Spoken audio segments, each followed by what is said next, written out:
Hello, my name is Rachel Mullis and I am a Research Officer at the Office for National Statistics.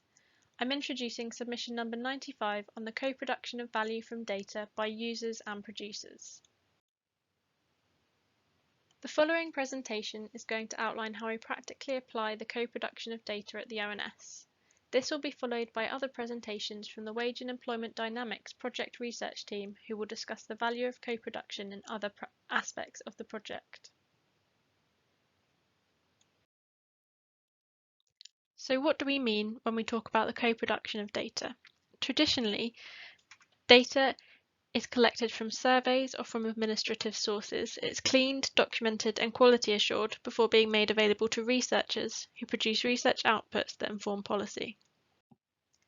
In this linear model, there is little input from the users of the data to determine what data is collected or to specify the analytical needs of researchers.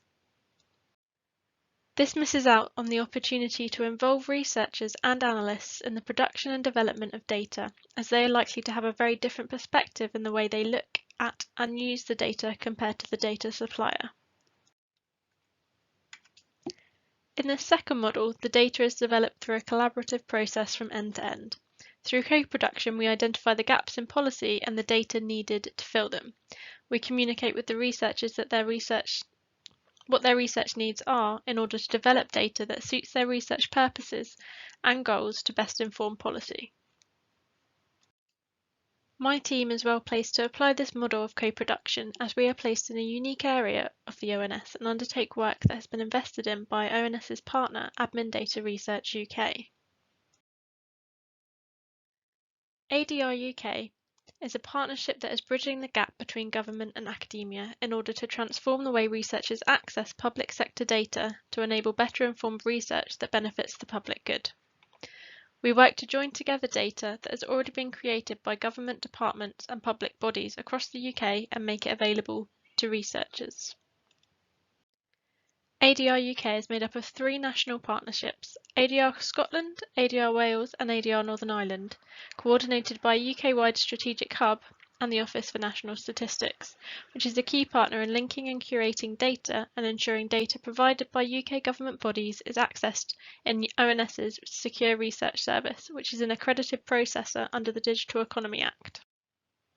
This structure allows each of the UK nations to have a dedicated centre and team focusing on its individual policy needs whilst enabling UK-wide research. I work out of the ONS ADR Data Curation team, and we lead the coordination of a number of strategic impact programmes.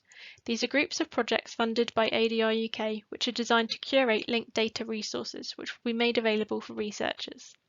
We also have an ADR acquisitions team who work closely with data owners on data sharing agreements for these programmes, as well as working with multiple government departments and public bodies to acquire further datasets that can be linked together and made available in the SRS. Our ADR Data Integration team are the experts in data linkage and work to produce these linked datasets. Lastly, we have our ADR data engineers who work on the development and cleaning of data and have been assisting in the linkage of the data for these programs. One of the most important aspects of our work is engaging with stakeholders in the research community to guide the data that we acquire and link. This leads me on to outline the services that the teams described above help to deliver for researchers. When researchers are looking to start a research project using secure data, there are several options available through the ONS. The first is that the data they wish to use already exists and we hold and have permissions for researchers to access that data. In this case, you would apply to become an accredited researcher and undertake an ONS Safe Researcher training course.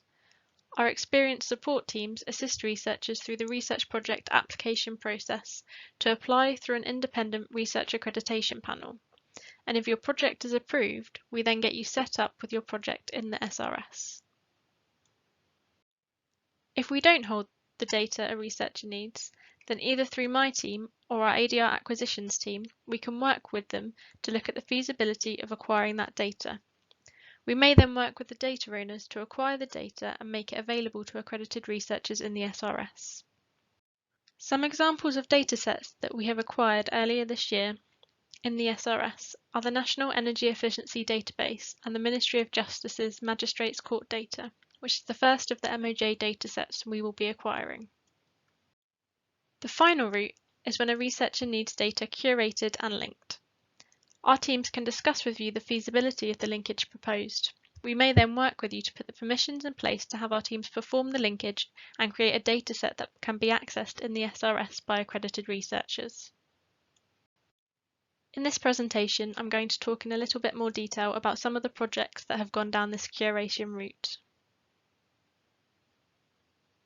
The main focus of today's presentation will be on the Wage and Employment Dynamics project, which is one example of ADR UK's funded strategic impact programmes.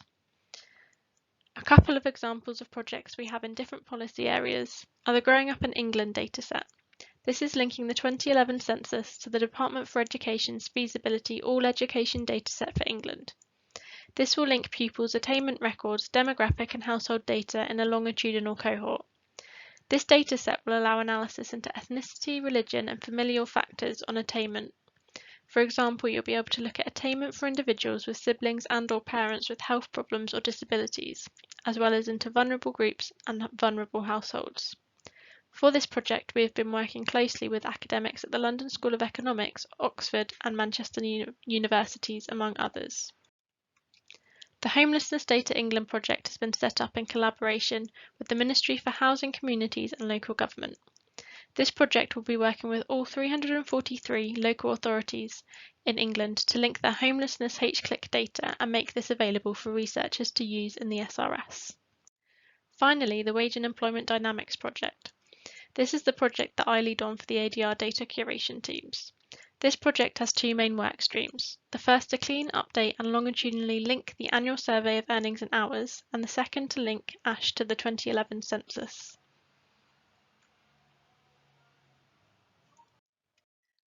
The ONS's role in the project is to deliver a new ASH dataset with a new consistent personal unique identifier or PIDN, which is consistent throughout the data and unique to each individual across all years in the data. This is to address known issues in the ASH data, with the personal unique identifiers not being unique and being duplicated.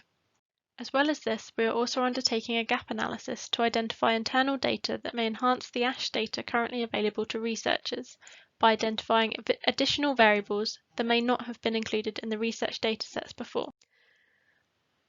Our linkage teams will also be undertaking deterministic and probabilistic linkage of the ASH data to Census 2011 and producing documentation of the linkage methodology to inform researchers on how best to analyse the linked dataset. So how does this co-production of data work in practice? Throughout this project, we've been collaborating with the Wage and Employment Dynamics research team, led by Felix Ritchie from the University of West England. We've been collaborating on key methodological tasks to ensure that the final dataset will meet the research users' needs. We have done this by discussing the methodology that we'll be using in matching and linking the data, along with initial methods of weighting the linked ASH census datasets in line with the current ASH weightings. We are also working together to create linkage quality indicators to ensure that ONS are providing the detailed information on the linkage process that researchers need to factor in any biases in the linkage process to do their analysis on the linked dataset. We have regular update meetings with the research team to discuss the process of the project and to help us evaluate new ways to work together, which has been particularly relevant in the last couple of months with the COVID-19 pandemic. Our teams have also supported the research team drafting and submitting their research project application to the Research Accreditation Panel that will allow them access to the linked ASH census dataset when it is made available in the SRS. We have also been advising on data acquisition routes for future linkage work for the project. Throughout these processes, we've also kept in close contact with ADR Northern Ireland, who are also linking the ASH Northern Ireland data to the Northern Ireland 2011 census, and are also looking to update their ASH data. In terms of co-production, this means where possible we can align our work to benefit researchers across the UK. So far, we have discussed the ideas of co-production and how ONS is working across teams to support researchers in the development and access to data to inform policy, and how we have applied this also in the Wage and Employment Dynamics project so far. The co-production process for the Wage and Employment Dynamics Wave 1 datasets started with the initial discussions between ONS and the research team to plan the data build and linkage for the datasets. ONS have then processed that data to update the ASH data and link it to the 2011 census. These provisional datasets are going to be made available in the Secure Research Service for the research team to quality assure the data and iron out any issues. This will allow ONS to feed this quality assurance back into the processing and linkage methodologies to produce a finalised dataset for the SRS that will meet the researchers' needs and can be made available for all accredited researchers to access. As a summary, the active co-production of data offers an alternative to the traditional linear model that allows us to maximise the potential benefits of data by giving users input into the development of the data that we produce. By using a collaborative process from end to end, this allows us to produce data that fills evidence gaps for research into important policy topics. There are further presentations from the Wage and Employment Dynamics team that expand on the value of co-production in the project. Arusha McKenzie and Damian Whittard from the University of West England will be presenting on exploiting different ways to look at data and how user input can benefit the quality assurance of microdata. This will be followed by a presentation on applying linking theory to practice in an institutional setting by John Forth from City University and Van Phan from the University of West England. The final talk of the Wage and Employment Dynamics series will be from Alex Bryson from University College London and Lucy Stokes from the National Institute for Economic and Social Research, who will be discussing the benefits by co-production of the research question. For more information on the Wage and Employment Dynamics project, please contact me or Felix Ritchie.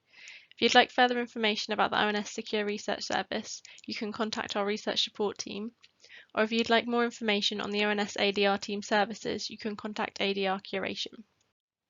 Thank you for listening, and I hope you enjoy the rest of the Data for Policy conference.